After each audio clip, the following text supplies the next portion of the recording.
warahmatullahi wabarakatuh. Alhamdulillah rabbil alamin, bihi nasta'in ala umuri dunya waddin. Wassalatu wassalamu ala asyrafil anbiya wal mursalin sayyidina wa maulana Muhammadin wa ala alihi wa sahbihi ajma'in. Subhanaka la ilma lana illa ma 'allamtana innaka antal alimul hakim. Rabbi shrah li sadri wa yassir li amri wahlul 'uqdatam min lisani yafqahu qawli. Amma ba'du. Alhamdulillah, pada sore hari ini kita kembali diizinkan Allah SWT untuk melanjutkan kajian kita di tafsir surat Yasin. Kemarin kita sudah selesai sampai di ayat 27 ya. Betul ya? Kita akan lanjutkan ke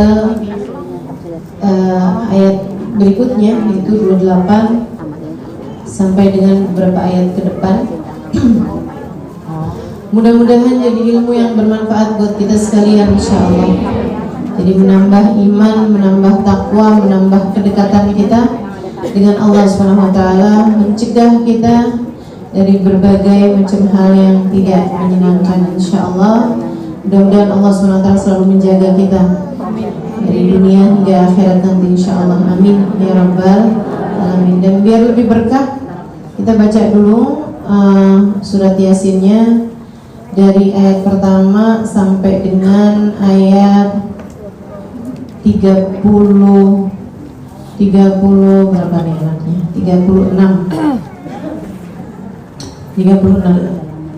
Ini kita membahas insyaallah mudah-mudahan 28 sampai dengan 36. Sambil niatkan semua hajat-hajatnya mudah-mudahan dijawab Allah SWT dengan berkatnya surat Yasin, insyaallah. A'udzubillahi minasyaitonir rajim. Bismillahirrahmanirrahim. Yasin wal Qur'anil Hakim, innaka laminal mursalin ala siratin mustaqim, tanzilal azizir rahim, litunzira qauman ma unzira aba'uhum fahum ghafilun, laqad haqqal qawlu ala aktsarihim fahum la yu'minun. Inna ja'alna fi a'naqihim aghlalan kailal azqani fahum muqmamun, wa ja'alna min bayni aydihim sadda wa min khalfihim sadda fa aghshaynahum fahum la yubsirun. Wa sawa'un 'alaihim anzartahum am lam tunzirhum la yu'minun. Innama tunziru man ittaba'a dzikra wa khashiya ar-rahmana bil ghaib, fabashshirhu bimaghfiratin wa ajrin karim. Inna nahnu nuhyil mauta wa naktubu ma qaddamu wa atharahum wa kulla shay'in ahsaynahu fi imamin mubin. Wadrib lahum mathalan ashabal qaryah idh ja'ahal mursalun idh arsalna ilaihim ithnaini fakadzabuhuma fa'azzazna bithalithin faqalu inna ilaikum mursalun.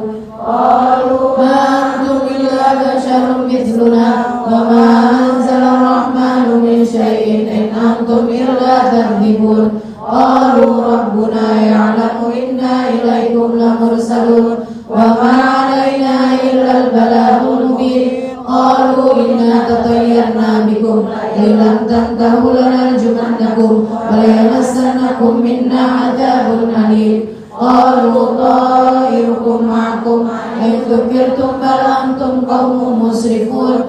Wa jaa'a min aqsal madinati rajulun yas'a qala ya qaumi ittabi'ul mursalin ittabi'u man la yas'alukum ajran wa hum muhtadun. Wa ma liya la a'budu alladhi fatarani wa ilayhi turja'un. Attakhidhu min dunihi alihatan in yuridni ar-rahmanu bidurrin la tughni anni syafa'atuhum shay'an wa la yunkidun. Inni idhan fi dhalalin mubin. إني آمنت بربكم فاسمعون قيل ادخل الجنة قال يا ليت قومي يعلمون بما غفر لي ربي وجعلني من المكرمين وما أنزلنا على قومه من بعده من جند من السماء وما كنا منزلين إن كانت إلا صيحة واحدة فإذا هم خامدون يا حسرة على العباد ما يأتيهم من رسول إلا كانوا به يستهزئون ألم يروا كم أهلكنا قبلهم من القرون أنهم إليهم لا يرجعون وإن كل لما جميع لدينا محضرون وآية لهم الأرض الميتة أحييناها وأخرجنا منها حبا فمنه يأكلون وجعلنا فيها جنات من نخيل وأعناب وفجرنا فيها من العيون ليأكلوا من ثمره وما عملت أيديهم أفلا يشكرون سبحان الذي خلق الأزواج كلها مما تنبت الأرض ومن أنفسهم ومما لا يعلمون صدق الله العظيم صدق الله العظيم وبلغ رسوله النبي الوفي الكريم ونحن على ذلك من الشاهدين والشاكرين والحمد لله رب العالمين. Bismillahirrahmanirrahim. Wa ma anzalna ala qaumihi min ba'dihi min jundin minas sama'i wa ma kunna munzilin. Kemarin udah diceritakan bagaimana Habibun Najjar kemudian dilemparkan ke dalam kobaran api, ya. Nah, tapi sebelum dia dilemparkan itu rohnya udah dicabut sama Allah Subhanahu wa taala sehingga dia tidak merasakan panasnya api, akan tetapi malah justru disambut dengan diperlihatkan surganya Allah Subhanahu wa taala. Ila duril jannah, sampaikan padanya, silahkan masuk ke dalam surga itu. Qala ya laita qaumi ya'lamun, andai saja kaumku mengetahuinya. Bima ghafara li rabbi wa ja'alani minal mukramin, atas apa yang telah Allah Subhanahu wa taala turunkan dari ampunan untukku dan juga telah menjadikan aku sebagai orang yang mulia.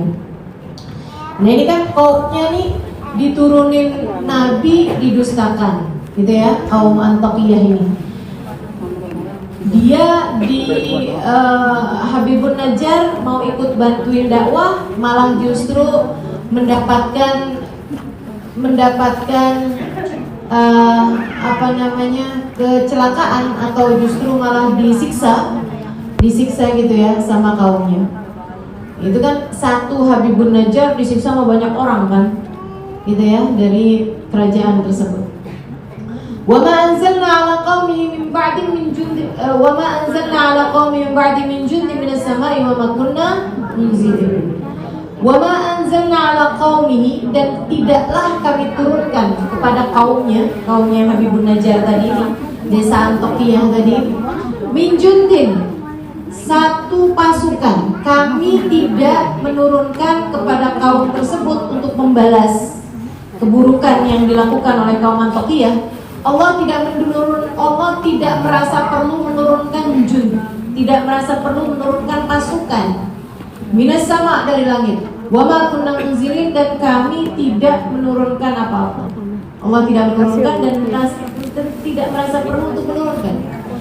In kanat illa sayhatan wahidah, cukup bagi mereka itu satu teriakan, faidahum khamidun, mereka semuanya kemudian mati. Allah lagi mau ngasih tahu, kamu pikir buat ngalahin kamu itu aku merasa harus nurunin pasukan gitu dari langit? Tidak ada, aku tahu. Segitu doang tuh. Kalian ngerasa kayak punya kekuatan sampai bisa kekasihku Habibun Najjar yang ngebantuin dakwah para utusan, ya, Shadiq, Masduq, Syam'un, dibantuin nih sama si Habibun Najjar ini. Kemudian kalian hancurkan dia, kalian gotong royong untuk bikin api, gotong royong untuk bikin tempat penyiksaan buat Habibun Najjar. Kalian pikir buat nyiksa kalian aku merasa perlu gitu nurunin pasukan dari langit? Enggak segitu repot, kata Allah. Enggak perlu, gampang banget. Mau ngancurin kalian ya umat manusia, Aku tuh nggak usah repot-repot, kata Allah. In kanat illa sayhatan wahidah. Cukup teriakan sekali, fa idahum khamidun, semuanya pada mati. Ya gimana enggak, teman-teman? Kabarnya nih ya, bumi di tangan malaikat Jibril yang asli, bentuk yang asli, itu kayak gunduk di tangan anak kecil.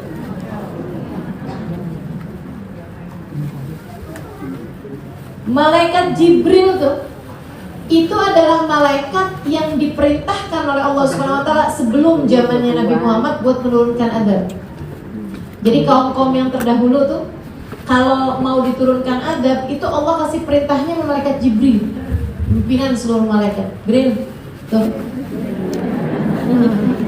antok dia, gitu kan? Jibril, beresin tuh negara Konoha, saya gitu. Gak apa itu, gitu ya?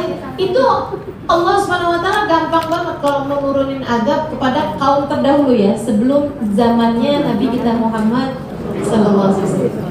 Cukup malaikat Jibril. Makanya umat zaman dulu itu gak demen sama malaikat Jibril. Sampai Allah kasih tuh dalam ayat di awal-awal Baqarah, man kana aduwwan li Jibril fa innahu nazzalahu ala qalbika. Siapa di antara kalian yang musuhin malaikat Jibril, kalian ngerasa gak demen sama malaikat Jibril gitu. Padahal malaikat Jibril itu adalah malaikat yang kami turunkan ke dalam hatimu, wahai Nabi Muhammad. Itu teman-teman sekalian, jadi umat terdahulu tuh pada gak demen sama malaikat Jibril karena kerjaannya dulu adalah menurunkan azab. Mereka demen sama malaikat Mikail. Karena Mikail itu adalah bagian menurunkan rezeki. Makanya orang barat banyak banget ngasih nama anaknya dengan nama Michael. Jarang banget ngasih nama anaknya dengan nama, hampir nggak ada. Betul nggak? Ketemu nggak malaikat Jibril di nama-nama mereka? Nggak ada. Mikail. Kalau orang Islam gimana? Nggak, kita nggak ngasih nama anak-anak kita dengan nama para malaikat. Jangan ya. Jangan ada yang ngasih nama anaknya Israel.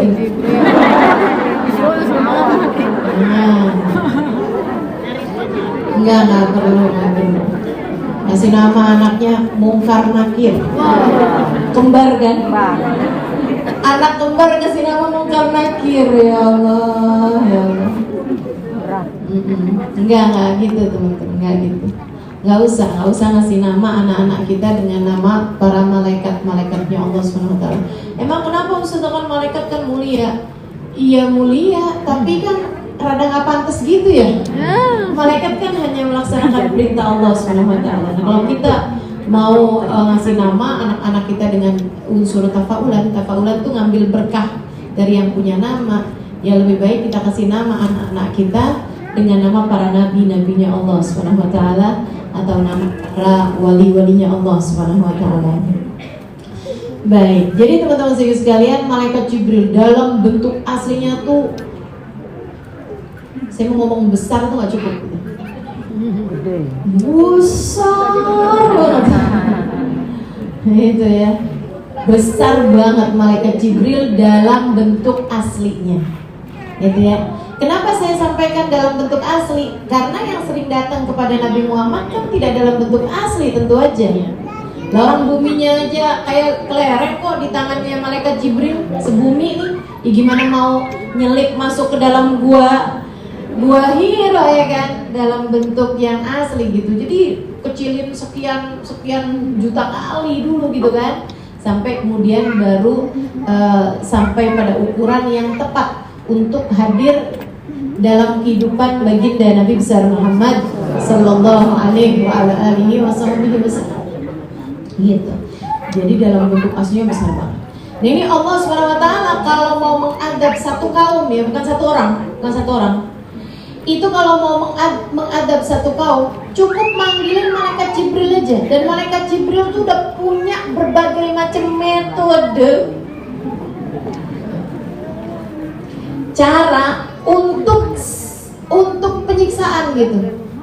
Dan itu antik-antik teman-teman. Dijentik sama malaikat Jibril gempa. Lah yang buminya segitu kecil kok, ya kan? kan ya? Bumi kecil banget gini. Digituin sama malaikat Jibril kan lagi semuanya. Termasuk dalam ayat ini Allah cerita ingkanat illa sayhatan wa cukup teriakan doang. Bril teriakin Bril. Satu kaum nih Antokiyah nih, satu tempat nih diteriakin doang sama malaikat Jibril. Mati semua. Baidahum khamidun, kata Allah, mati deh semuanya. Enggak repot nyiksa kalian, enggak repot nyiksa umat yang durhaka padaku, kata Allah. Kecil, kalian tuh kecil.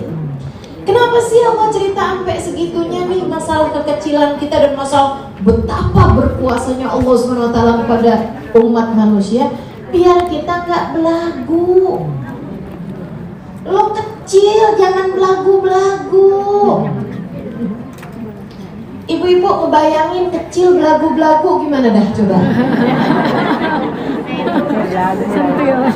Ngelihat semut nih ceritanya. Habis itu dia ketemu sama semut yang lain. Lo gak punya dong gelang gue pakai. Kita nanti ya ampun, tolong dah. Lo udah kecil belagu bener. Gue dong punya mobil baru. Terus menganggap yang gak punya mobil gitu kan. Kaum lemah. Bagaimana perasaanmu melihat kayak begituan? Kita bakalan bilang ya, lo udah kecil belagu, mau pites juga mati lo. Betul nggak? Malaikat tuh kayak gitu tahu sama manusia. Malaikat tuh kayak gitu manusia. Oh, udah yang durhaka gitu rasanya kayak yang ya Allah habisin aja gimana nih ya Allah. Ini kayaknya satu kasus dia aja melintir ke sana, melintir kemari gitu. Matiin aja beres nih ya Allah. Teman-teman sih sekalian yang saya muliakan, tuh gitu hambanya Allah Subhanahu Wa Taala gitu ya. Allah tuh kalau mau mengadab satu kaum, mau nurunin bencana sama satu kaum tuh nggak repot sama sekali teman-teman sekalian. Termasuk kepadaku, kepadamu. Allah kalau mau menghukum kita dengan dosa-dosa kita, kalau Allah mau gampang banget. Karena kita ini kecil banget. 2 tahun libur cuma gara-gara virus yang bahkan ukurannya gak ada siapapun di antara kita yang pernah bisa lihat. Lihatnya mesti pakai mikroskop untuk melihat yang udah diperbesar sampai berapa kali lipat baru bisa kelihatan. Nikmat manusia. Mau belagu kayak gimana coba sama Allah SWT? Nggak usah susah-susah kirimin nyamuk. Gedean nyamuk masih nggak tahu. Yang lebih kecil lagi, aku bisa bikin bumi libur. Bumi diliburin sama Allah. Kurang apa coba? Kenapa tuh kayak begitu tuh? Sebumi diliburin, bukan cuma Jakarta, bukan cuma Indonesia, teman-teman. Sebumi semuanya diliburin sama Allah Subhanahu Wa Taala, cuma gara-gara urusan makhluk yang bahkan gak kelihatan itu gitu. Gampang banget, Allah Maha berkuasa, teman-teman sedikit sekalian. Makanya udah tinggal kita minta sama Allah, ya Allah jagain, ya Allah lindungi, ya Allah rahmati, ya Allah sayangi, ya Allah kasihani, kan gitu. Gitu kita tinggal minta sama Allah SWT.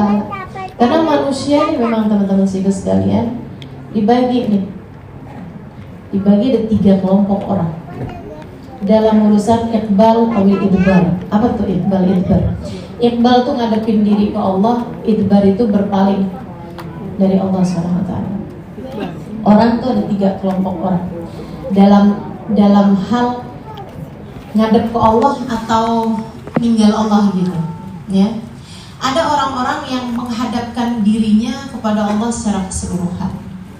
Ada yang berpaling dari Allah secara keseluruhan. Ada yang sesaat, entar taat, entar maksiat gitu ya. Entar ingat, entar lupa.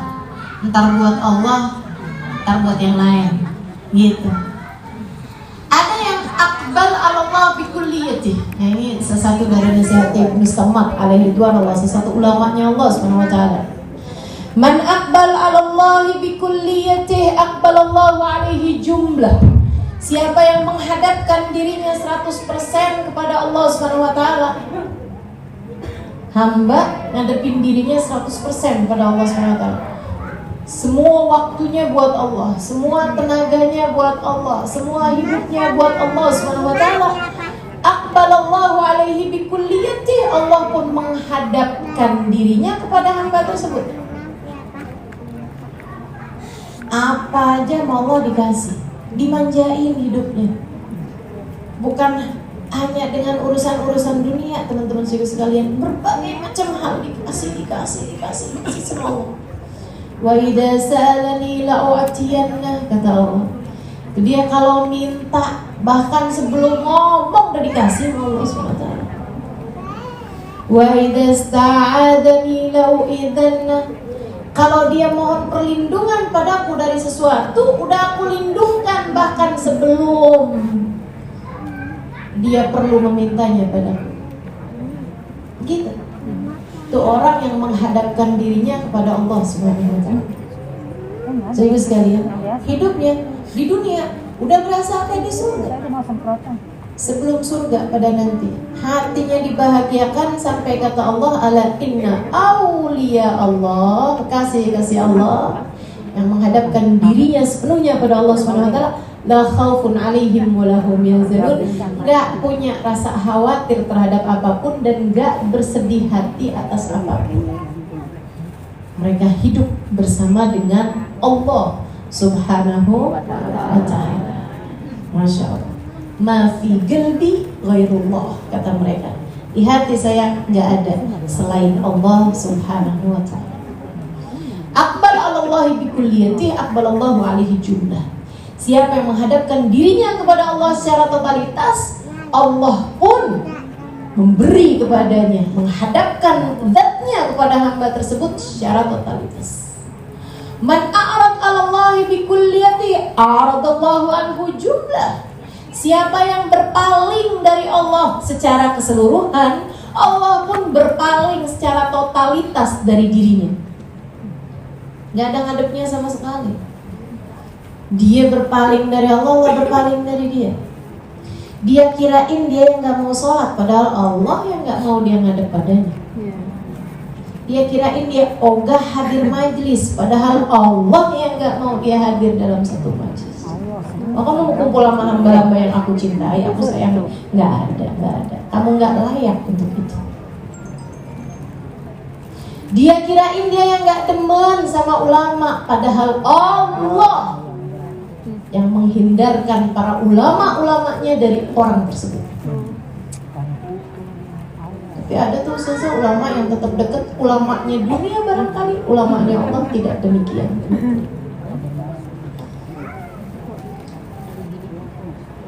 Dia kirain dia yang, saya belum mau haji, saya belum mau umroh, saya entaran belum mau saya ziarah makam Nabi Muhammad aja. Dia kirain dia nggak mau, padahal Allahnya yang belum mau.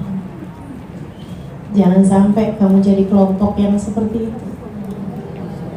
Jangan sampai kita jadi orang kayak begitu. Ditinggalin Allah tuh sakit, teman-teman.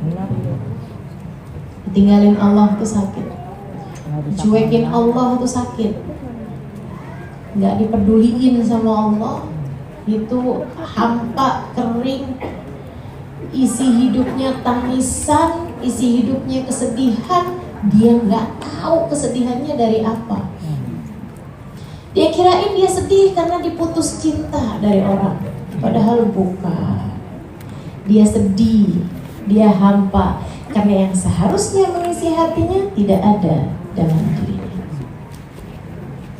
Kasih sayang Allah tuh nggak bisa digantikan dengan apapun, teman-teman. Kasih sayang Allah tuh nggak bisa digantikan dengan apapun. Kesian orang kalau nggak dapat kasih sayang Allah SWT tuh, dia jatuh cinta, perasaannya melayang-layang. Habis itu dia mungkin nikah sama orang tersebut, Berapa bulan kemudian dia merasa hampa hatinya karena yang dia cinta ternyata mulai berpaling dari dirinya. Habis itu dia putus cinta, dia setengah mati, ada merasa dalam jurang yang sangat dalam. Sampai dia merasa kayak gak ada lagi tujuannya buat hidup di atas muka bumi. Sempat kepikiran buat minum kopi pakai tambahan sianida. Sehingga sekalian saya muliakan, terus habis itu dia ketemu lagi sama orang, dia ngerasa ini adalah cinta sejati. Dia melambung lagi kemana-mana hatinya, sambilan gundah gulana, kalau WhatsAppan gak dibales. Ya kan begitu tuh, orang-orang gak kenal sama Allah tuh kayak begitu tuh. Habis itu sudah sampai dia kemudian kawin sama orang tersebut karena dia rasa dunia ini gak bisa lah kalau saya jalani tanpa kamu. Sebulan, 2 bulan, 3 bulan, 4 bulan. Lama-lama kemudian dia merasa, kenapa aku mendapatimu tidak seperti kamu yang dulu. Terus aja tuh kayak gitu tuh. Dari satu orang ke orang yang lain, dari satu pelukan yang lain. Teman-teman saudara sekalian yang saya muliakan, kesian orang-orang yang hidup gak kenal sama Allah SWT. Kesian, lebih perlu dikasihani daripada dibenci. Maka setiap melihat orang yang berada dalam keadaan maksiat, ngelihat setiap orang yang terpedaya dengan dunia, kamu selayaknya mengasihani mereka. Kesian, nggak nemu apa yang seharusnya ada dalam hati mereka, nggak nemu rahmat kasih sayang Allah Subhanahu wa Ta'ala. Mudah-mudahan jangan ada di antara kita dan keluarga kita yang kayak begitu. Berpaling dari Allah, Allah berpaling dari dirinya. Ada kelompok yang ketiga. Kayaknya kita di kelompok yang ini.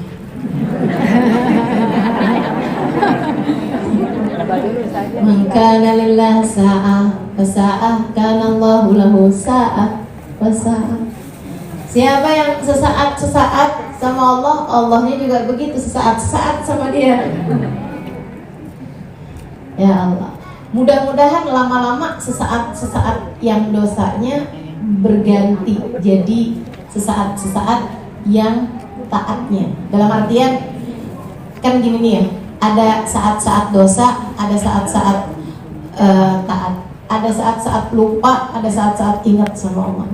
Mudah-mudahan tuh tambah lama itu kamu sedang menuju kepada arah taat, arah ingat lebih banyak daripada lupa sama dosanya gitu. Karena kalau kayak gitu tuh berarti kan istilahnya grafik tuh kan grafiknya lagi naik. Tapi kalau misalnya naik 1 tangga, naik 2 tangga, merosotnya 3 tangga. Nah itu kan lagi arahnya arah melosot gitu ya. Gitu teman-teman saya sekalian. In kanat illa sayhatan wahidatan faidahum. Yang sesaat-sesaat kayak gimana nih Ustaz Zali? Saya ngerasanya ada di sini, di kelompok sini nih, gitu semua di kelompok situ. Kalau lagi inget sama Allah, gitu bener banget. Betul gak sih? Iya. Tapi kalau lagi itu kan lagi lupa sama Allah, iya juga lupa, bener-bener dah. Ya Allah, sesaat ya. Mudah-mudahan ingatnya tambah lama tambah lebih banyak. Amin. Kita usahakan untuk belajar lebih banyak ingatnya. Misalnya kayak bangun tidur, usahakan untuk setiap kali bangun tidur itu baca Alhamdulillahilladzi ahyana ba'da ma amatana wa ilaihi nusyur. Sambil dimantapkan dalam hatinya, Allah makasih udah dibangunin padahal tadi saya nggak sadar.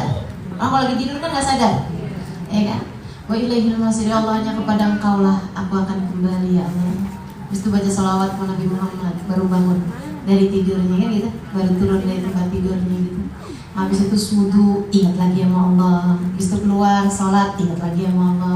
Habis selesai sholat, baca zikir-zikir, ingat sama Allah. Kan gitu ya? Iya. Habis itu siap-siapin kopi, siap-siapin mian buat suami, misalnya begitu ya? Habis itu duduk barengan sama suaminya, minum kopi. Sebelum minum kopi, bismillahirrahmanirrahim, ingat lagi sama Allah. Kan gitu? Itu hamba Allah Subhanahu wa taala. Alhamdulillah, alhamdulillah masih diizinkan oleh Allah Subhanahu wa taala kamu buat mengingatnya. Ustazah, apa tandanya orang tuh Allah berpaling darinya tuh apa ya Ustazah? Apakah dia berdoa enggak diijabah-ijabah? Bukan gitu. Apakah orang tuh kalau tandanya dia ditinggalin sama Allah Subhanahu wa taala tuh orangnya jadi susah gitu Ustazah rezekinya atau jadi sakit-sakitan gitu? Enggak gitu. Enggak gitu. Apa Ustazah tandanya orang ditinggalkan sama Allah? Saya kasih tahu. Tanda seseorang ditinggalkan oleh Allah Subhanahu wa taala adalah Allah tidak berkenan untuk ada dalam hati dan pikirannya. Sehingga hatinya lupa pada Allah, pikirannya tidak pernah mengingat Allah Subhanahu wa taala. Tanda orang ditinggalin sama Allah Subhanahu wa taala. Gitu. Tanda seseorang ditinggalkan sama Allah, Allah tidak mengizinkan dia untuk sholat lagi. Asalnya dia sholat terus lama-lama dia nggak sholat, tinggalin sama Allah SWT. Makanya teman-teman saya sekalian, saya pernah ditanya sama orang itu, Ustazah, saya bangun subuh siangan nih, atau saya Ustazah pernah gitu kelupaan sholat Ustazah, apa yang mesti saya lakukan? Saya bilang, kamu kodok sholat tersebut segera mungkin, kemudian bertaubatlah kepada Allah. Saya kan ketiduran Ustazah. Iya betul. Saya kan karena kesibukannya Ustazah, jadi saya lupa Ustazah, kan udur Ustazah. Kalau lupa kan nggak ada hukum Ustazah buat orang yang lupa. Tapi kamu harus tahu bahwa di saat kamu lupa itu ada yang membuatmu lupa. Siapa yang membuatmu lupa? Allah. Kenapa Allah sampai membuatmu lupa kepadanya? Karena Allah tidak berkenan kamu mengingatnya. Yang harus kamu lakukan segera adalah nangis pada Allah SWT. Ya Allah, ya kenapa ya Allah? Ya Allah maafin saya ya Allah, maafin saya ya Allah, taubat ya Allah, gak mau lagi ya Allah, terus gitu. Makanya kalau saya lihatin kisah-kisah hidupnya orang soleh ya, Ubaba Zahra, ibunda Habib Umar bin Hafid. Itu ceritanya Habib Umar. Ibu kami ini gak pernah tinggal tahajud. Ini beliau ceritakan sesudah ibundanya meninggal ya. Beliau bilang ibu kami ini gak pernah tinggal tahajud. Gak pernah tinggal. Dia bilang satu hari emang beliau kayak ada acara gitu ya, mungkin ngawinin apa segala macem gitu. Tidurnya juga baru malam. Beliau bangun pas azan subuh. Itu teman-teman sekalian, beliau begitu bangun kedengaran suara azan subuh, karena memang rumah beliau itu rumah Baba Zahra pas banget pinggir sebelahan sama Masjid Al-Muhdar. Beliau tuh begitu bangun, sebelum turun dari tempat tidur, panik itu sampai dengan gemeteran badannya. Terus dia tuh teriak gitu, azan subuh. Dia bilang azan, astagfirullah, astagfirullah. Nangis teman-teman saya sekalian, nangis turun dari tempat tidur tuh sampai kayak merangkak gitu. Dan nggak kuatnya berdiri karena ternyata itu sudah kedengeran azan subuh. Itu sambil kamar mandi itu sambil samihni ya Rabb, samihni ya Rabb. Ya Allah maafin saya ya Allah, maafin saya ya Allah, saya gak bangun tahajud, maafin saya ya Allah, maafin saya ya Allah. Dan itu kata Habib Umar bin Hafid, hari di mana kami mendengarkan suara tangisan ibu kami seharian. Bukan tinggal sholat subuh, tinggal tahajud. Kenapa? Mereka paham. Tidak mengerjakan tahajud, tidak dibangunkan Allah sama dengan Allah tidak berkenan engkau menghadap padanya. Mereka paham urusan. Ubaba Zahra ini teman-teman, suaminya diculik sama komunis. Sampai sekarang nggak pernah ada ketahuan kuburannya di mana. Zaman kita PKI ya. Nah, itu mereka agak lebih akhir dari kita, maksudnya kalau kita kan zaman tahun berapa tuh PKI? Apa lo bener? 90. nggak tahu. Oh kamu abal banget itu kelahiran saya tuh saya 65. Teman-teman itu PKI di kita 65. Kalau di mereka itu 70-an, 80-an malahan ya, 70-an. Habib Umar waktu itu sudah umur 10 tahun. 10 tahun ketika ayahnya diculik itu teman-teman. Itu ayahandanya suaminya diculik. Boba Zahra nangisnya nggak kayak ketinggalan tahajud. Keren nggak hamba-hamba Allah? Suaminya diculik, nangis sedih, tapi nggak kayak waktu ketinggalan tahajud. Ketinggalan tahajud suara tangisannya lebih kejer daripada suaminya diculik. Hebat banget kan mereka nata hati. Bener-bener makna la khaufun alaihim walahum yahzanun. Gitu. Nggak pernah sedih mau urusan dunia, nggak khawatir mau urusan dunia. Seapa-apanya dia tetap dalam pandangan Allah kok. Gitu. Suami saya sekarang bagaimana nasibnya? Dalam pandangan Allah, nggak ada yang luput dari pandangan Allah Subhanahu wa taala. Udah. Serahin sama Allah Subhanahu wa taala. Tapi begitu ketinggalan tahajud, gejer bener nangisnya. Masya Allah, Masya Allah. Paham mau urusan. Ya Allah, ini kata Allah Subhanahu wa taala, Allah tuh kalau mau mengadab satu kaum gampang banget, tinggal diteriakin doang. In kanat illa sayhatan wahidatan fa idahum ya hasratan 'alal ibad. Ya Allah yang bilang, rugi bener situ hamba-hamba ini. Hamba-hamba yang kayak begituan tuh rugi banget. Yang kayak gimana ya Allah?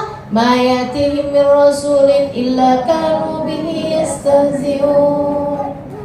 Ma yatihim rasul, setiap kali didatangkan kepada mereka seorang utusan. Oh zaman sekarang seorang utusan maksudnya apa nih? Dai, daiyah, ustadz, ustazah. Ada lagi satu ustadz datang, ada lagi satu ustazah datang, ada lagi orang mulia datang. Ngajarin dengan segala macam metode mereka, ngasih tahu dengan segala macam tata cara mereka. Faida illa kanu bihi yastahzi'un. Semuanya diolok-olok, semuanya dihina, semuanya dikatain, semuanya dihujat. Rugi banget kata Allah. Ini hamba kayak gini paling rugi nih. Orang-orang yang ketika datang hamba-hamba Allah yang mulia, ngasih pengajaran pada mereka, ngasih bimbingan kepada mereka, mereka ternyata hanya diolok-olok saja. Udah sama dia tuh. Ini nggak bagus. Yang ini. Enggak lah. Kayak kurang keren gitu. Yang itu. Nggak ngerti urusan dunia tuh, kayak nggak sesuai gitu sama zaman sekarang. Kalau yang itu terlalu ekstrim. Kalau yang itu terlalu lunak gitu orangnya, kayak yang enggak ini deh pokoknya. Kagak ada yang cocok sama dia. Ketemu nggak orang, nggak cocok kan mulu mau lama. Jangan kamu salah satunya. Na'udzubillah min dzalik. Gitu kan? Kamu pikir kamu yang nggak cocok, jangan-jangan Allah yang sedang menghindarkanmu dari mereka. Loh kok bisa ketika datang artis kamu malah cocok mulu? Kok bisa ketika datang pejabat yang korup kamu malah cocok mulu? Ini kan begitu. Kenapa kok malah kalau datang ulama kamu bawaan nggak cocok aja? Ini ada yang salah sama kamu. Itu kata Allah, ya hasratan 'alal ibad. Rugi bener nih hamba yang model kayak begini nih, kaum Antokiyah ini. Ya hasratan 'alal ibad, alangkah sangat meruginya hamba-hamba yang seperti ini, yang setiap kali datang Rasul, setiap kali datang utusan ngasih tahu tentang Allah, ngasih tahu tentang jalannya para nabi, semuanya yastahzi'un, mereka hina-hina orang tersebut. Alam yarakam ahlakna qablahum minal quruni annahum ilaihim la yarji'un. Kamu gak belajar apa kata Allah? Alam yarau, tidakkah kamu melihat kam ahlakna qablahum, udah berapa banyak kami menghancurkan orang-orang qablahum sebelum mereka ini minal qurun, dari generasi sebelumnya, annahum ilaihim la yarji'un. Kalau udah mati ada yang pada bisa balik lagi enggak? Enggak ada. Enggak ada yang pada bisa balik lagi. Teman-teman sekalian yang saya muliakan, makanya orang tuh ya sampai bilang orang kalau mati pada betah ya, kagak ada yang balik. Kalau balik ya pada lari. Ya nggak bisa balik, annahum ilaihim la yarji'un. Bukan urusan betah nggak betah ya kan? Urusannya itu karena memang nggak bakalan bisa balik lagi. Atau Allah pelajarin. Makanya saya demen liatin segala macam, pergi ke negara-negara gitu kan, pergi lihat gitu kan, lihat kaum dulu dihinakan sama Allah Subhanahu wa taala. Masya Allah. Serem teman-teman kalau melihat tuh kan bagaimana Allah menghancurkan satu generasi gitu ya. Apalagi kalau teman-teman baca dalam Quran kan cara Allah mengadab, menghukum satu kaum macem-macem banget, sampai ada yang dibikin jadi monyet. Kunu kirodatan khasiin. Allah marah nih. Ini orang udah dikasih akal nggak pernah dipakai, kata Allah, emang dasar monyet semuanya. Bangun tidur monyet semua teman-teman. Allah jadiin mereka, jadilah monyet kalian, jadi monyet semuanya. Naudzubillah min dzalik. Makanya tuh sampai sekarang ada tuh tahun kapan itu orang ngasih tahu kalau asal manusia berasal dari monyet. Lo kali gue mah kagak. Lo kali. Kamu aja dah, saya mau bukan, ya kan? Kita mah enggak ya, kita kan dari Nabi Adam. Abisnya Nabi Adam kita mah ada di perahunya Nabi Nuh. Gitu kan? Masya Allah. Jadi teman-teman sekalian saya muliakan, Allah cara menyiksa umat-umat yang sebelum kita ini jadiin pelajaran buat kita sekalian. Jadiin pelajaran buat kita sekalian. Nah sebenarnya apapun yang datang dalam kehidupan kita tuh juga jadi pelajaran buat kita semuanya. Yang paling berkuasa, ya kan ya? Udah berkuasa berapa puluh tahun, waktunya mati mah mati aja. Betul nggak? Udah waktunya mati mah mati aja. Gak ada siapapun juga yang bisa mengelak gitu. Walaupun bisa bayar berapa ribu dokter, walaupun bisa beli semua obat-obatan seluruh dunia sama pabrik-pabriknya sekalian gitu. Kalau emang waktunya meninggal dunia, ya meninggal dunia teman-teman.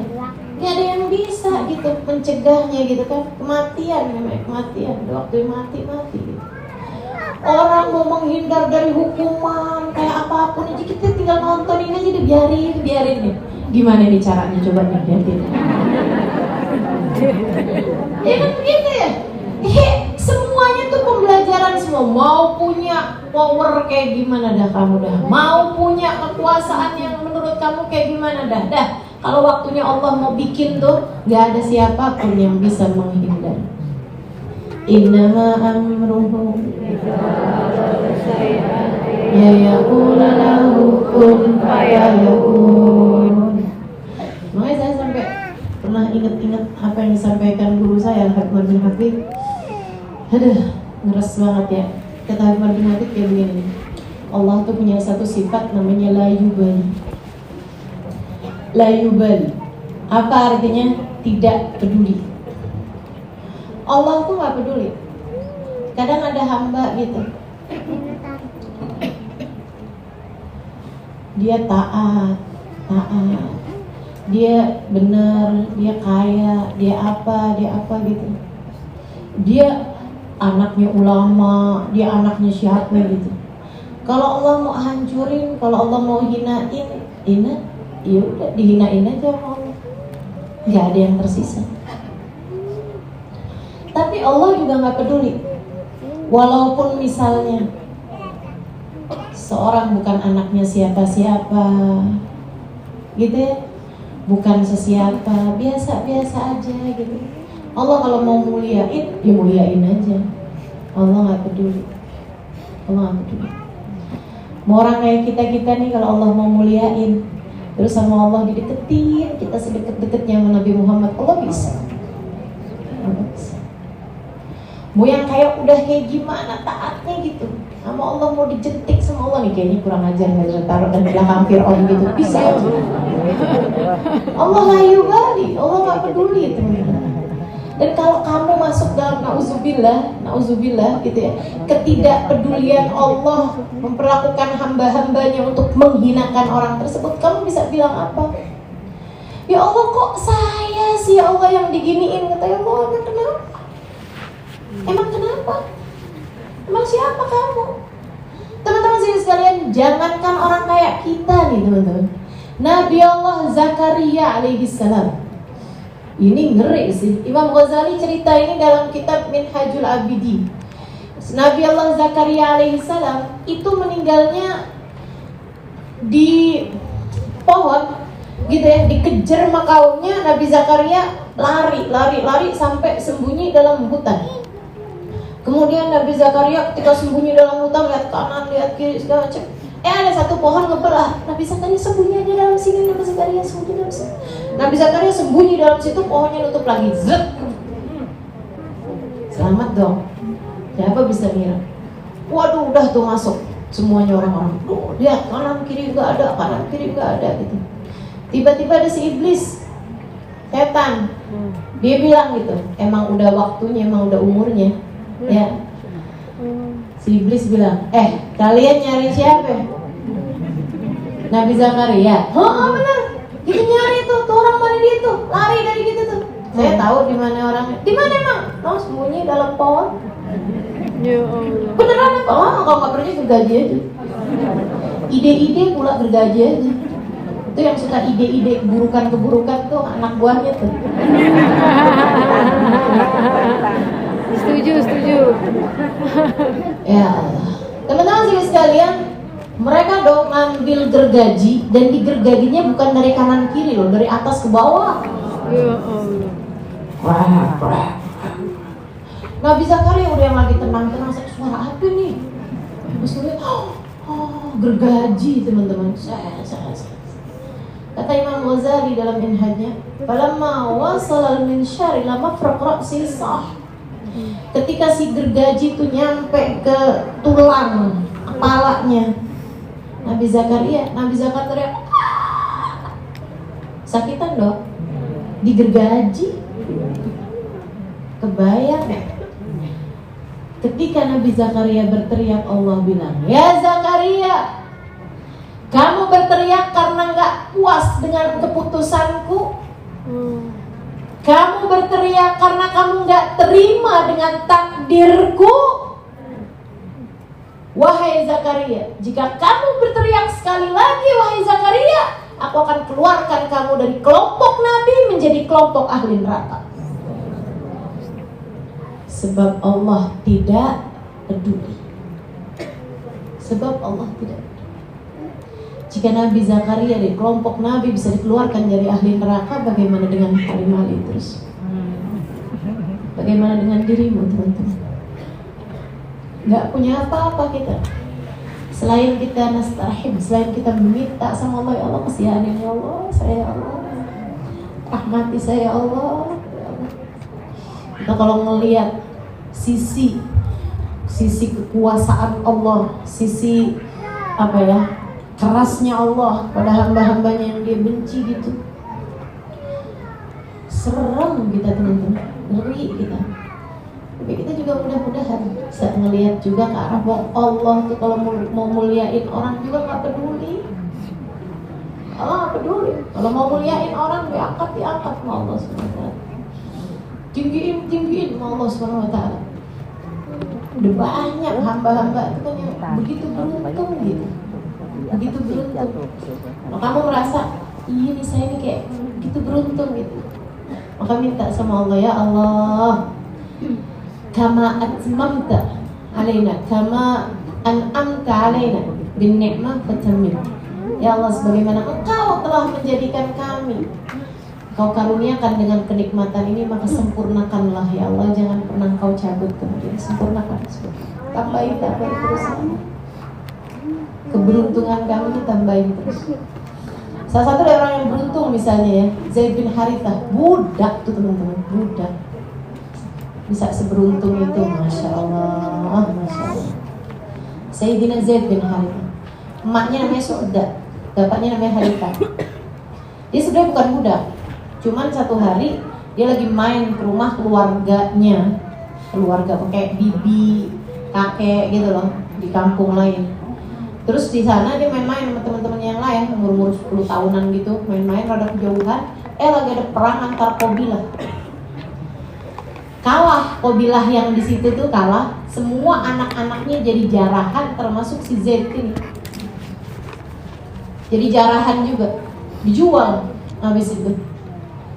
Dijual sebagai budak, teman-teman.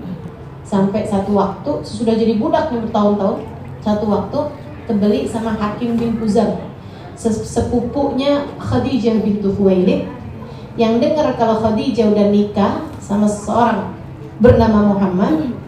Dia kemudian ngasih hadiah, Z ini tadi dikasih hadiah kepada Khadijah untuk menjadi kayak semacam hadiah pernikahan gitu. Ini deh, zaman itu kan budak diperjualbelikan. Jadi kayak dikasih budak tuh kayak dikasih sepeda motor kayak gitu. Diterima sama Khadijah, kemudian dikasih kepada Nabi kita Muhammad alaihissalam. Sebenarnya ada dikasih beberapa pilihan tuh Nabi waktu itu. Muhammad, nih kayaknya kan kamu perlu orang nih buat jadi pelayan gitu, buat bantu-bantuin, bawa-bawain apaan kamu gitu Muhammad. Ini Muhammad pilih nih, saya punya beberapa budak nih. Pilih aja Muhammad, tuh kayak disuruh milih sepeda motor gitu. Ada Yamaha, ada Supra, ada Honda. Iya, gitu dah. Udah, memilih gitu. Nabi lihat, itu kan ya, itu namanya kan keberuntungan kayak gitu. Kita masa kenal sama cowok-cowok yang lain tuh, sama anak-anak yang lain. Bisa jadi loh mereka lebih pinter, bisa jadi mereka lebih cakep. Tapi kan yang namanya keberuntungan tuh emang masya Allah. Itulah, kita harus terus minta sama Allah, ya Allah jadikan kami hamba-hambamu yang beruntung. Amin ya Allah. Beruntung dekat denganmu, beruntung dekat dengan Nabi Muhammad, beruntung dekat dengan hamba-hambamu yang saleh-saleh, beruntung dekat dengan para ulama, beruntung dekat dengan para wali. Gitu. Amin amin. Minta jadi hamba Allah yang beruntung. Akhirnya tuh Zaid bin Harithah, yang ini aja deh Khadijah. Udah. Zaid pun kemudian nemenin Nabi Muhammad tiap hari, mana-mana tuh barengan tuh sama Nabi Muhammad. Seneng Nabi orang baik kayak begitu. Sampai satu waktu dia lagi main-main di sekitar Ka'bah. Z ini lagi ada di sekitar Ka'bah, udah umur kayak belasan tahun, mungkin 17, 18 gitu teman-teman. Ada kerabatnya si Harithah lagi pergi haji. Zaman itu kan udah ada haji juga tuh. Dia bilang, lah anaknya si Harithah mampok sudah ada di mari, emaknya nyari dari kapan tahu nah. Ya Allah. Emaknya tinggal nangis, mau kehilangan anaknya di sini ya. Dia balik lagi ngasih tahu, pas waktunya pulang dia ngasih tahu, anak kamu tuh udah jadi budak di sono di Mekah. Saya soalnya sempet nanyain, tuh anak yang itu budak, budaknya siapa? Budaknya Muhammad bin Abdullah, budaknya Khadijah.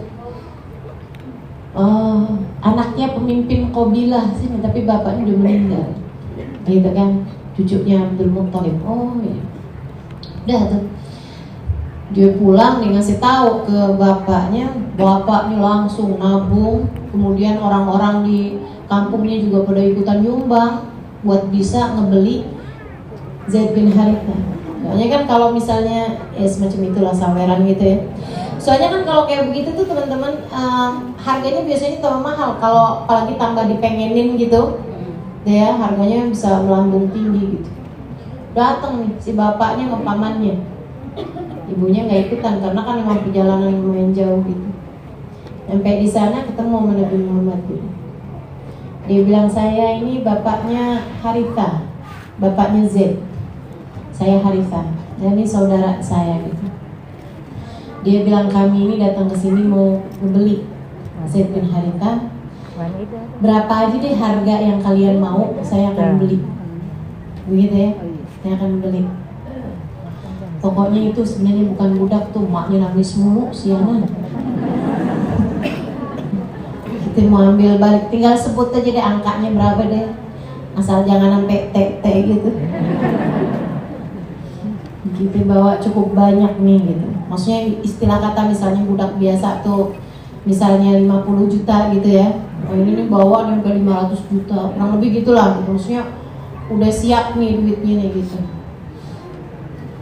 Katanya Nabi Muhammad, mau nggak kalian saya tawarin, kasih tawaran yang lebih bagus daripada itu? Oh ya, gimana tawarannya?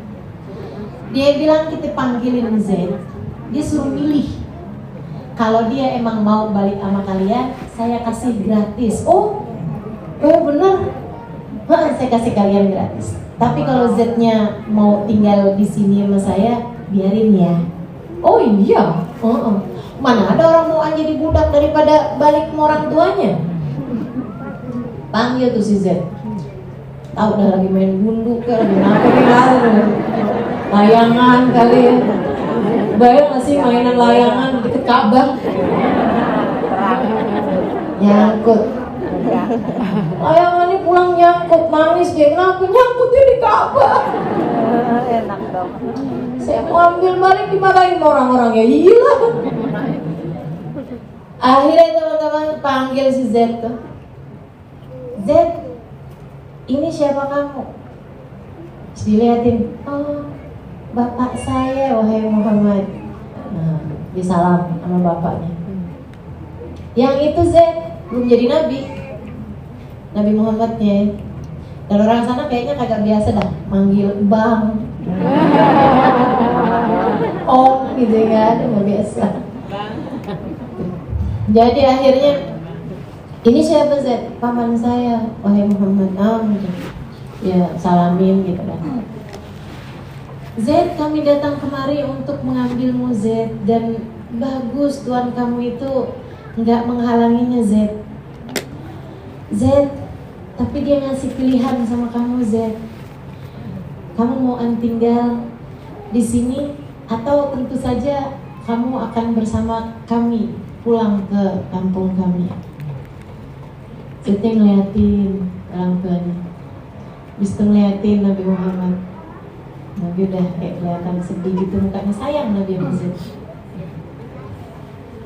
Dia bilang, ayah, paman, maafkan saya tidak bisa meninggalkan lelaki itu. Maksud kamu Z?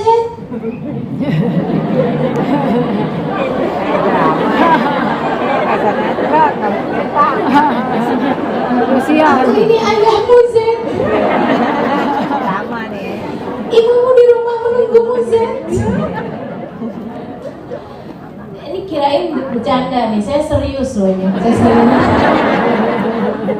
Bahasanya kurang lebih seperti ini kan. Jadi cakep banget. Enggak beneran ini. Kirain drama, padahal saya lagi serius, ya Allah. Inilah bahayanya kalau misalnya bercanda ya. Saat lagi serius dikirain bercanda juga. Saya serius teman-teman. Jadi si bapaknya tuh bilang, bukankah saya adalah ayahmu Z? Sampai dia ragu-ragu. Pamannya juga gitu, saya kan paman kamu Z gitu. Ibu kamu menunggumu di rumah gitu kan. Bagaimana mungkin kamu memilih dia Z yang bukan siapa-siapamu? Z kemudian berkata, serius nih saya, nggak ngurangin, nggak nambahin dari ucapannya Z waktu itu. Saya nggak lagi drama. Ya. Apa katanya Z? Akan tetapi dia sambil nunjuk Nabi Muhammad, bagi saya adalah ibu saya, ayah saya, paman saya, kakek saya, saudara saya. Dia bagi saya adalah seluruh dunia saya. Keberuntungan. Gitu teman-teman. Nabi peluk Zaid bin Harithah, kemudian berkata kepada ayahnya dan pamannya, saksikanlah ayah Zaid dan paman Zaid, saya tentu tidak akan berbuat jahat padanya. Saya mulai hari ini mengangkat Zaid sebagai ayah saya. Makanya udah sebagai anak saya. Merekanya ya udah tuh ikhlas hati kan. Nabi kemudian bawa Zaid bin Harithah naik ke atas bukit Sofa. Kemudian berkata kepada orang Quraisy, "Ya ma'asyar Quraisy, asyhidu." Wahai sekalian kaum Quraisy, saksikanlah bahwa saya telah mengangkat Zaid sebagai anak saya. Dia menerima waris saya dan saya menerima waris dia, maksudnya kalau nantinya ya gitu ya. Dia bilang mulai saat ini dia adalah anak saya. Sejak hari itu orang semua memanggil Zaid dengan panggilan Zaid bin Muhammad. Zaid bin Muhammad. Sampai turunnya ayat ud'uhum li abaihim. Itu udah sampai Madinah ya. Pas udah hijrah Madinah itu kan sebelum jadi nabi tuh. Jadi sepanjang hidupnya nabi itu orang manggilnya Zaid bin Muhammad. Nggak ada loh orang dipanggil dengan Zaid bin Muhammad karena kan nabi nggak punya anak laki-laki. Punyanya kan anak perempuan. Gitu ya, Fatimah bintu Muhammad. Tapi kalau bintu nggak ada karena anak laki-laki Nabi Muhammad semua meninggal kecil gitu kan. Akhirnya dipanggil Zaid bin Muhammad. Masya Allah. Orang juga nyebutnya Hibbu Rasulillah, kesayangannya Nabi Muhammad. Sampai Nabi itu sayang sama Zaid, itu nggak tahu-tahu sampai Zaidnya udah dewasa, sampai Zaid punya anak namanya Usama. Itu orang nyebutnya sebagai Hibbi Rasulillah, kesayangan dari anak kesayangannya Rasulullah. Gitu ya, Insya Allah. Teman-teman sekalian yang saya muliakan, ini Zaid nih, sampai ketika di Madinah ada turun ayat ud'uhum li abaihim, panggillah orang dengan nama ayah-ayah mereka. Baru tuh Nabi bilang, mulai sekarang jangan panggil Zaid bin Muhammad, akan tapi panggillah Zaid bin Harithah. Gitu. Sejak hari itu tuh bertahun-tahun pakai nama Nabi Muhammad di belakang namanya. Keberuntungan macam apa? Kenapa kok bisa Zaid itu beruntung banget gitu ya dengan Nabi Muhammad? Yaitu karena ucapan Zaid itu, teman-teman saya sekalian. Kamu kalau bisa bikin Nabi Muhammad jadi kayak begitu dalam hidup kamu, kamu juga akan seberuntung Zaid. Bagiku Nabi Muhammad adalah seluruh duniaku. Bagiku Nabi Muhammad satu, aku tidak akan pernah kesepian. Aku tidak pernah berharap kasih sayang dari siapapun. Bagiku kasih sayang dari Nabi Muhammad untukku mencukupiku. Saya tidak akan mempertanyakan kasih sayang suami saya tidak akan mempertanyakan kasih sayang anak-anak saya tidak akan mempertanyakan kasih sayang orang tua saya. Sebab bagi saya, kasih sayang Nabi Muhammad satu cukup bagi saya. Kamu akan diberuntungkan oleh Allah Subhanahu wa taala sebagaimana Zaid bin Harithah sebegitu beruntungnya. Sampai-sampai dari memuliakannya Allah kepada Zaid bin Harithah, Zaid bin Harithah menjadi satu-satunya sahabat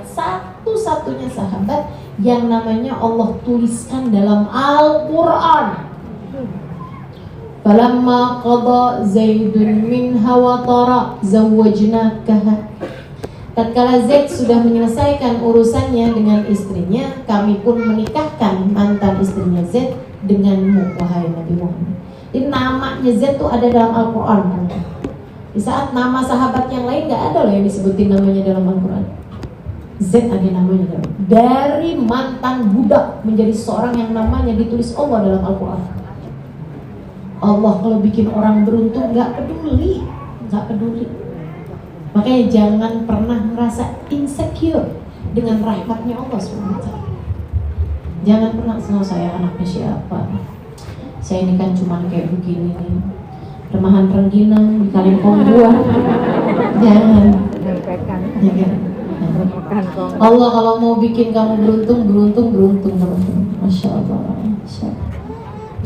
Hanya terus nyari kedekatan sama Allah, terus nyari kedekatan sama Nabi Muhammad dan orang-orang mulia, insya Allah dimuliakan sama Allah SWT.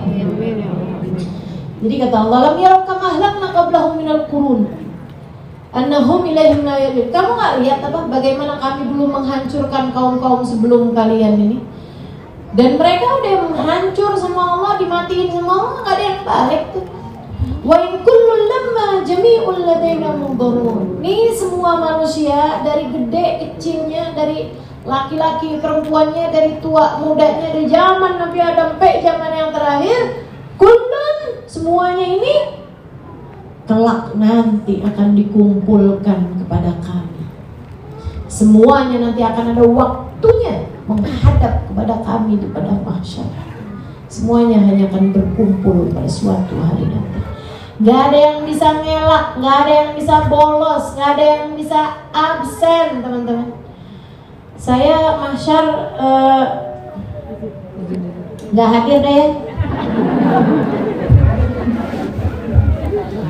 Titip itu dong. Titip absen.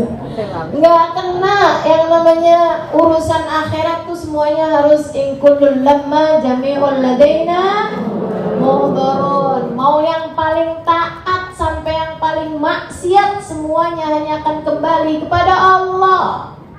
Maka yang paling taat datang kepada Allah dengan segala keberuntungannya, dan orang-orang yang dimurka, dibenci sama Allah Subhanahu wa taala, yang dilaknat sama Allah, datang kepada Allah Subhanahu wa taala dengan segala kesialan dan kecelakaannya. Naudzubillah min dzalik. Sayyidina Ali itu teman-teman sampai bilang kayak begini, la urid an amut saghiran fala yuhasabni Allah taala. Saya enggak kepengen mati kecil. Kalau mati kecil enggak sampai balik kan enggak dihisab sama Allah. Saya enggak mau. Saya pengen dihisab sama Allah. Biar nanti saya bilang gitu. Biar nanti Allah bilang, "Hambaku." Kan senang tuh saya. Saya ditanya sama Allah, Ali, kamu waktu hidup di dunia nih, kamu ngapain aja? Saya bisa menjawab nanti. Saya nggak kepengen mati kecil nggak dihisab sama Allah. Saya kepengen ditanya sama Allah SWT. Siapa di antara kita yang berani ngomong kayak begitu? Aduh, Sayyidina Ali deh ya. Bener-bener banget. Gitu kata Sayyidina Ali, pengen saya dihisab sama Allah biar saya bisa ngasih tahu, biar saya bisa pamer. Dunia kan mau ngamal apa-apa kan mau pamer takut. Tapi kalau di akhirat pamer kan enak ya. Kayak Sayyidina Ali. Kalau kamu sih lebih kepada saatmu untuk menghadap kepada Allah. Ya Allah, ya Allah.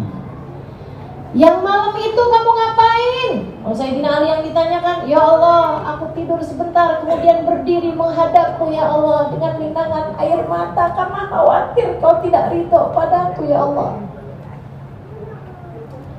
Sekaligus karena aku yakin dengan kasih sayangmu ya Allah. Betul wahai Ali, dan aku telah memandangmu dengan pandangan kasih sayangku malam hari itu. Kan enak. Jadi gimana tuh? Apa yang kamu kerjain malam hari itu? Udah bangun ya Allah, tidur lagi. Ini kayaknya rapot jeblok semua ini ya. Ya Allah rahmatilah kami ya Allah. Biar ada yang bisa kita banggain hari di saat kita menghadap pada Allah Subhanahu wa taala. Wa ayatul lahumul ardul maitatu ahyainaha wa akhrajna minha habban faminhu ya'kulun. Wa ayatul lahumul ardul maitah. Di antara tanda-tanda kekuasaan kami kepada mereka semua umat manusia, al-ard, al-maitah, bumi yang tandus. Ahyainaha, kami menghidupkannya kembali ketika turun hujan. Teman-teman, di sini nggak terlalu berasa. Tapi saya pernah tinggal 4,5 tahun di negeri Arab, berasa banget nih ayat ini. Itu kalau lagi musim kering, kagak ada sepucuk pun daun hijau. Tapi begitu turun hujan, ya ampun hijau semuanya. Kadang-kadang ada tuh tempat-tempat yang kayak begitu tuh. Kerasa banget gitu. Kalau lagi musim kering, ya kering semuanya, coklat semuanya gitu. Kalaupun pohon-pohon tuh semuanya udah tinggal rantingnya doang gitu. Habis itu datang musim ituan tuh, musim hujan tuh, masya Allah hijau semuanya cakep. Wa ayatul lahumul ardul maitah. Tanda kekuasaan kami adalah tanah, bumi, al-maitah yang tandus, yang kering, yang mati. Ahyainaha, kami menghidupkannya. Wa akhrajna minha habban. Udah kering gitu, udah kelihatannya kayak mati. Bahkan kami bukan hanya menghidupkan dia, tapi juga ngasih tumbuhan, menumbuhkan di situ bijian. Ada yang tumbuhnya di dalam tanah, ada yang tumbuhnya di luar tanah, di atas tanah. Ya kan gitu kan? Dihidupin kemudian. Faminhu ya'kulun, darinya kemudian kalian makan. ada yang di dalam tanah, kacang, gitu ya, kentang, apa lagi? Singkong, ubi. Kalau urusan makanan ibu-ibu paling ngerti deh. Ada yang keluar gitu ya, tapi melata di tanah, maksudnya merambat di tanah. Apa aja? Semangka, labu. Ayo nggak usah takut-takut ya. Wah nanti. Ada lagi yang agak tinggian dikit gitu kan. Jagung, gandum, gitu ya, cabe, jangan lupa cabe. Gitu kan, faminhu yakulun, darinya kalian makan. Itu kan padahal kalau dipikir-pikir ya teman-teman, tanah kan rasanya kayak gitu, ya kan? Tapi ditanemin cabe, pedes.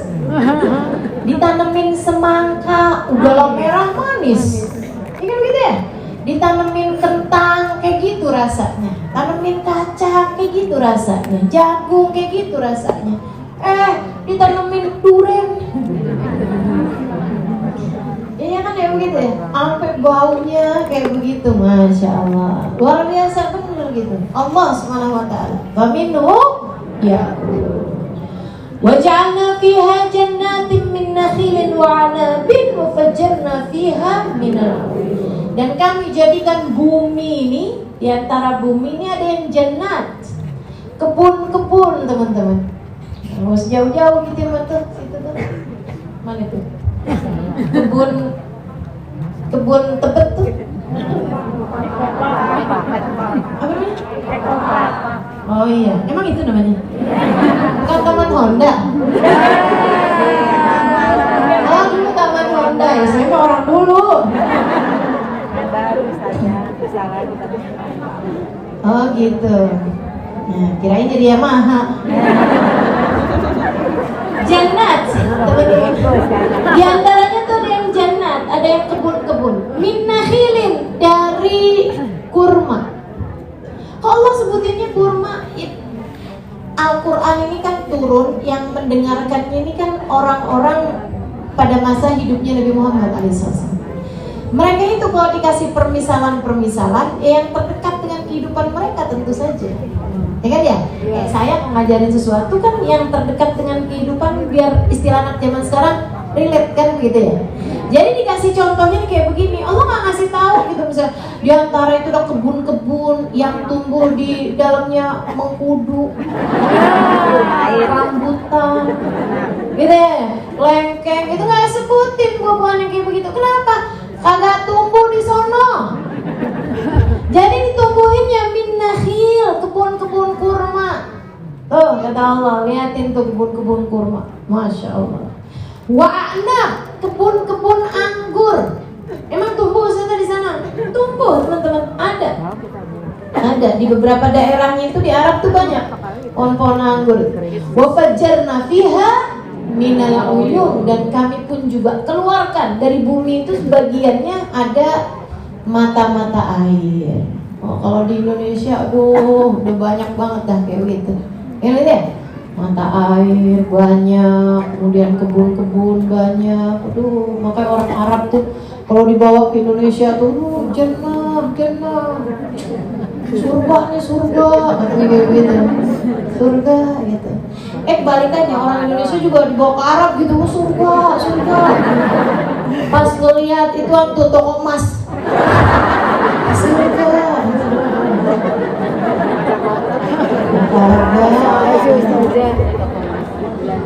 Oh, Ustazah kayak di surga ya Ustazah, toko emas banyak banget gitu Ustazah, ya ampun gitu.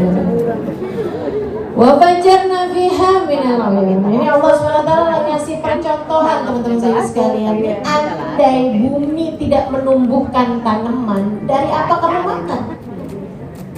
Coba, dari apa kamu makan? Subhanallah. Makanya jangan suka belagu gitu dengan bilang bahwa kita nyari rezeki gitu. Apa ada nyari rezeki?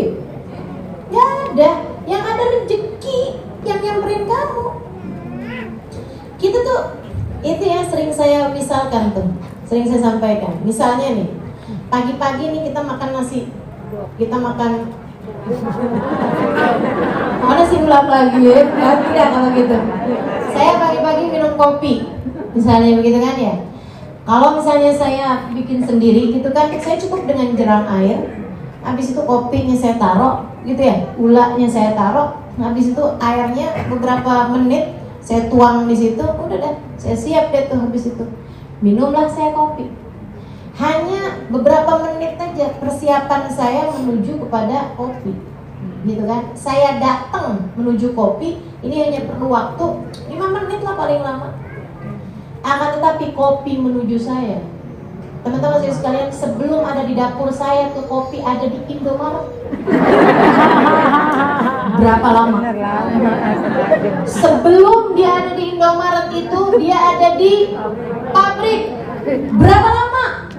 Sebelum dia ada di pabrik tuh dia ada di pengumpulnya, teman-teman. Sebelum ada di pengumpulnya itu, akhirnya kopi itu loh, tempat kopi-kopi dikumpulin tuh, dia ada di petani, teman-teman.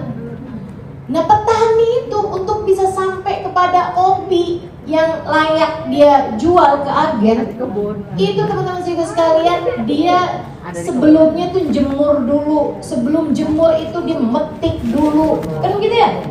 Sebelum dia petik itu dia tanam dulu. Nanamnya bukan sehari 2 hari, teman-teman, bukan sebulan 2 bulan.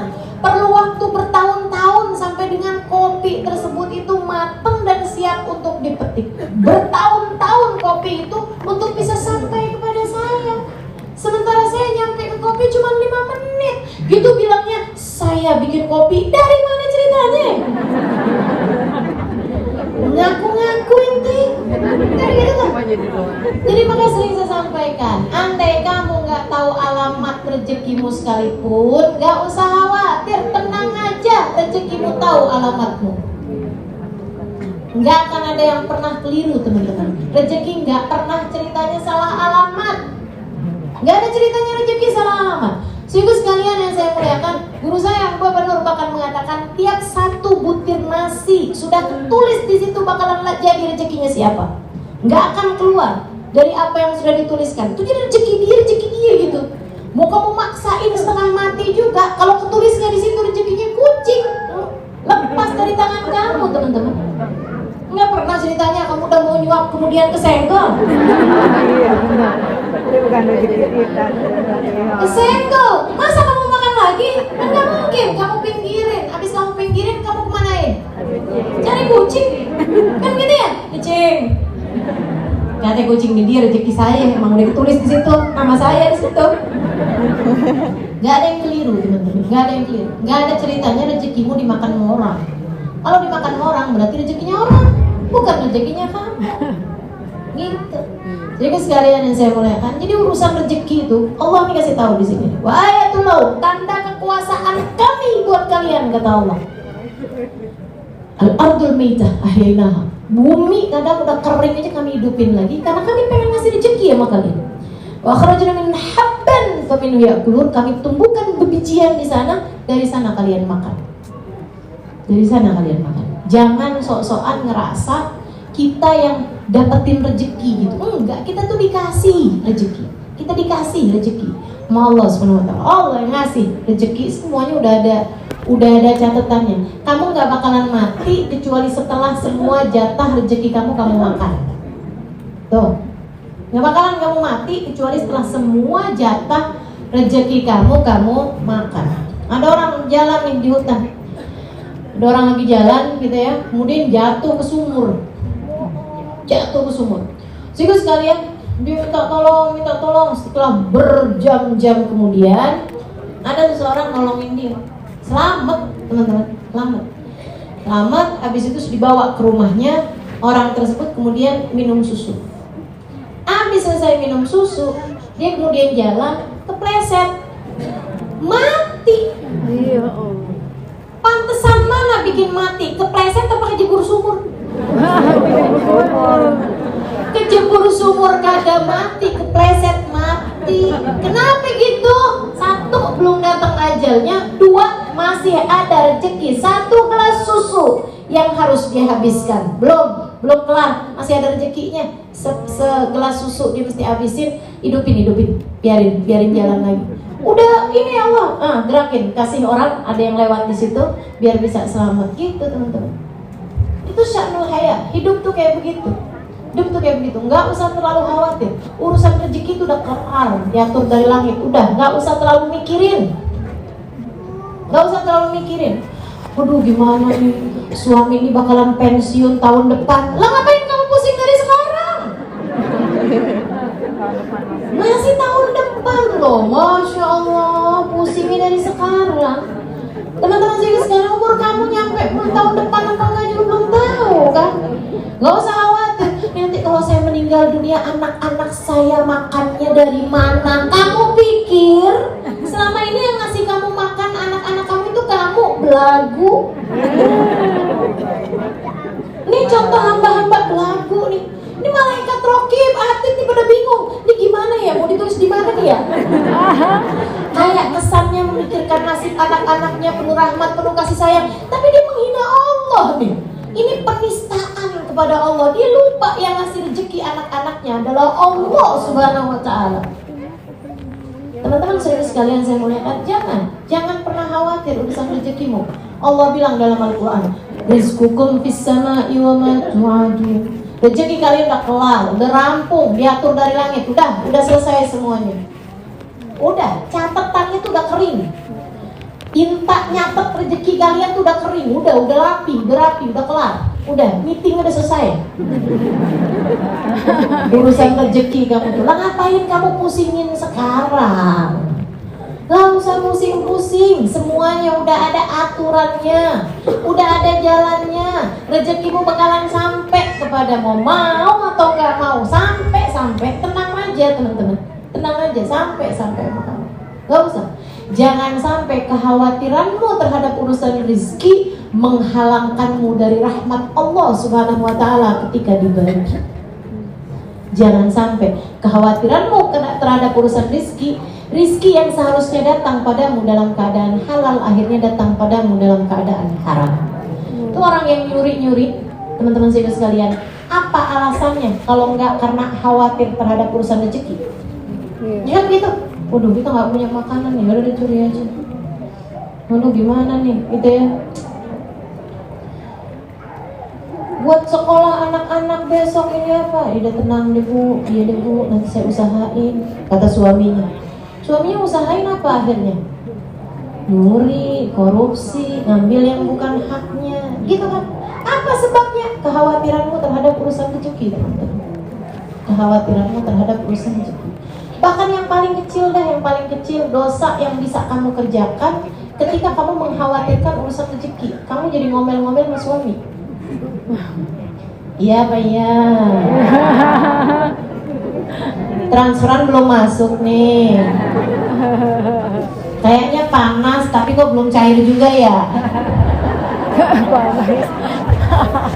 Dingin sih.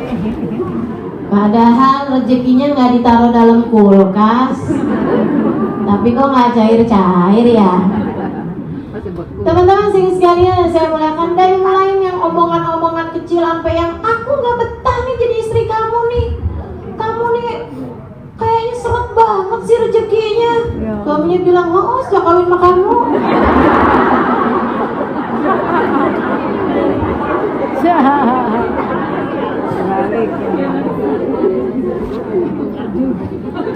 Ya Allah, dah ya, jangan sampai kamu khawatir terhadap urusan rezeki. Nah, Allah lagi mau ngasih tahu nih sama kita sekalian nih. Tuh kata Allah, tanda-tanda kekuasaan kami terhadap kalian. Kami jadikan rezeki kalian, kami keluarkan dari dalam perut bumi, gitu ya. Dan kami jadikan bumi itu sebagiannya. Ada yang diisi kebun-kebun min nakhil, dari pohon kurma, wa'anab, dan pohon-pohon anggur. Fajarna fiha minal uyun, kami keluarkan darinya mata air, sumber kehidupan bagi kalian. Airnya jernih, bisa kalian minum. Lihat, kulu min tamari, makan tuh, makan buah-buahannya, makan buah-buahan. Makanya teman-teman saudara sekalian, nih ya, ayat ini ngasih tahu juga salah satunya. Kita itu diperintahkan untuk makan buah nih kalau kayak gini ceritanya nih. Betul nggak? Lihat kolom ya teman-teman. Saya pernah dapat keterangan dari seorang akademik lah ya, misalnya orang yang belajar urusan kayak begini. Dia bilang gini nih, ada satu dokter profesional, dia ngasih tahu, makanlah buah pada musimnya dari tempatnya. Makanlah buah pada musimnya dari tempatnya. Misalnya di sini nih di Jakarta nih yang tumbuh buah apa? Rambutan, mangga, jambu, gitu kan ya. Lengkeng ada? Ada ya. Durian ada juga? Enggak, jarang, tapi ada ya. Iya. Nah itu teman-teman pisang tuh ya. Begitu kan, buah-buah yang ada di tempat kalian pas lagi musimnya makan. Kenapa gitu? Allah tuh mengeluarkan pepohonan buah-buahnya itu pada musimnya sesuai dengan kebutuhan orang-orang di tempat tersebut pada waktu itu. Sampai-sampai kami di sana di Tarim itu, subhanallah, kalau lagi musim panas itu Allah Subhanahu wa taala kasih banyak banget jeruk nipis tuh loh kalau di kita. Itu malah banyak banget kalau pas lagi musim panas. Berbuah-buahan gitu. Yang lagi musimnya berbuah tuh justru malah pada musim panas gitu. Makanya semua orang di sana bilang obatnya panas dalam itu adalah jeruk nipis. Gitu. Sama mereka di blender sama kulit-kulitnya biasanya, ya. Di blender sama kulit-kulitnya dingin-dingin mereka minum tuh. Gitu. Pakein gula misalnya atau pakein madu gitu. Itu teman-teman sekalian. Itu obat penyakit panas dalam gitu. Itu biasanya memang buah tuh dikeluarkan di satu tempat sesuai dengan kebutuhan masyarakat di tempat tersebut gitu. Jadi ya sebaiknya memang makan buah itu pada musimnya dan di tempatnya. Liyakulu min thamarihi wa ma amilatu aydihim. Jadi makan, kamu kalau di Arab gitu nggak usah makan kedondong. Sakit perut di sana ya. Soalnya kan nggak tumbuh di situ tuh kan. Liyakulu min thamarihi itu makan buah kata Allah. Wa ma amilatu aydihim, dan juga makan apa yang sudah dikerjakan oleh tangan-tangan kalian. Maksudnya makan apa yang sudah kalian usahakan. Maksudnya kalaupun gandum kan dibikin jadi roti dulu baru dimakan, gitu kan ya. Itu Allah sebutin samarihinya duluan, baru kemudian wa ma amilatu aydihim untuk menunjukkan bahwa memang yang utamanya itu kan yang dari Allahnya gitu. Seperti yang tadi saya sampaikan gitu ya. Ma amilatu aydina, apa yang kita kerjain dengan tangan kita itu hanya sedikit sekali gitu. Dari gandum jadi ke roti itu kan tentu aja lamaan gandum ke tukang bikin roti daripada roti sampai kemasak, daripada gandum kemasaknya itu kan sebentar aja gitu kan. Ya seperti itu. Apalah yashkurun, tidakkah kalian bersyukur? Jadi alhamdulillah kita masih punya makanan bisa kita makan. Alhamdulillah. Subhanalladzi khalaqal azwaja kullaha mimma tunbitul ardu min anfusihim wa mimma la. Maha agung Allah yang telah menciptakan segala sesuatu berpasang-pasangan.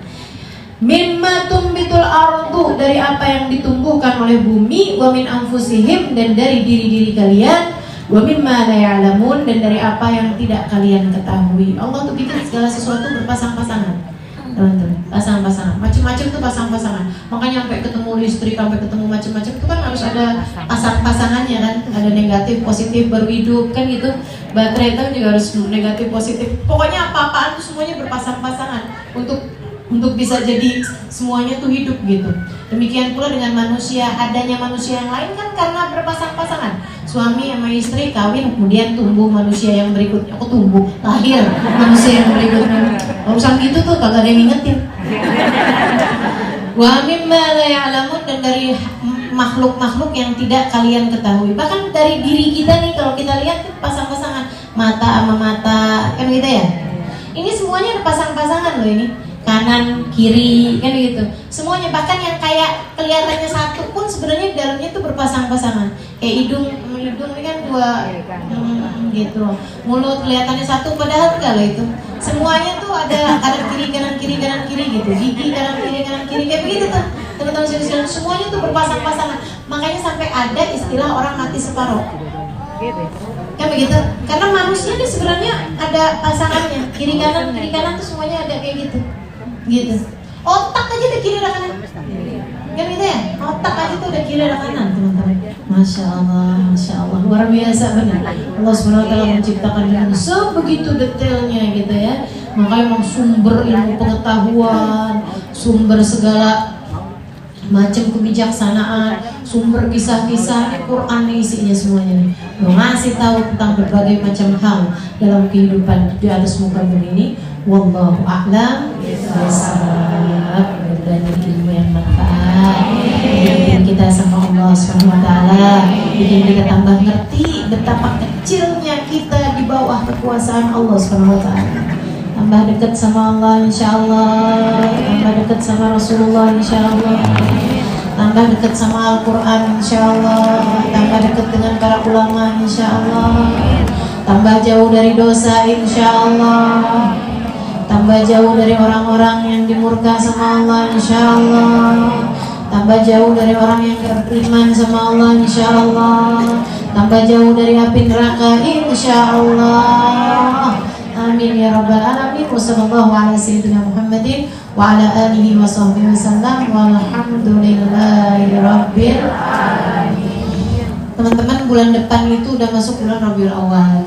Jadi kajiannya kita liburkan untuk sekurangnya 2 bulan. Nanti akan ada pengumuman lagi ya di Instagram saya gitu. Nah, untuk maulid-maulidnya juga nanti akan saya umumkan juga di media sosial saya untuk tanggal-tanggalnya ada di mana nih gitu ya. Insyaallah mudah-mudahan Allah SWT rahmati kita semuanya insyaallah, dan juga kita semuanya jadi orang-orang yang bisa selalu mendapatkan pandangan rahmat kasih sayang dari Allah SWT. Tandai ya Qur'annya tadi sampai ada ayat berapa. Nanti habisnya selesai kita maulid nanti kita akan kembali melanjutkannya insyaallah. Billahi taufiq wal hidayah wal afu minkum. Kita baca suratul Fatihah, doa sesudah majelis itu diijabah oleh Allah SWT. Kita baca suratul Fatihah, kita minta kepada Allah SWT, semoga Allah SWT merahmati kita semuanya, mengampuni dosa-dosa kita, menutupi segenap aib-aib kita, menjadikan kita hamba tercinta di sisi Allah SWT. InsyaAllah memberikan kepada kita rahmat ridha Allah SWT. Ala hadhihi niyyah bikuniyatin salihah ila hadratin Nabi. Al-Fatihah. Bismillahirrahmanirrahim. Alhamdulillahirabbil alamin. Arrahmanir rahim. Maliki yaumiddin. Iyyaka na'budu wa iyyaka nasta'in. Ihdinas siratal mustaqim. Siratal ladzina an'amta 'alaihim ghairil maghdubi 'alaihim waladdallin. Amin. Allahumma bihaqqil Fatihah wa bihaqqil Fatihah taftah lana abwabal khair. Tu'amil lana muamalat ahlil khair, takfina min jamil fitan wa min bu'us wa dhair. Innaka wali kulli khair mutafaddil bi kulli khair bi rahmatika ya arhamar rahimin. Allahumma barakat hadhihi al-ayatil karimah wa barakat suratil Fatihah wa barakat hadzal majlisil mubarak ya Allah, an taqdi lana jami'al hajat. Sebutkan hajat masing-masing.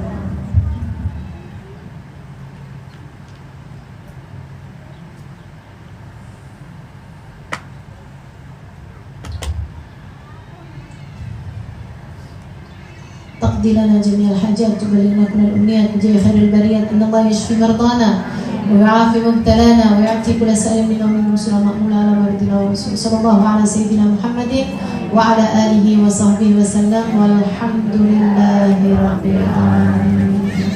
Terima kasih segala perhatian. Mohon maaf bila itu hidayah wal afu minkum. Assalamualaikum warahmatullahi wabarakatuh.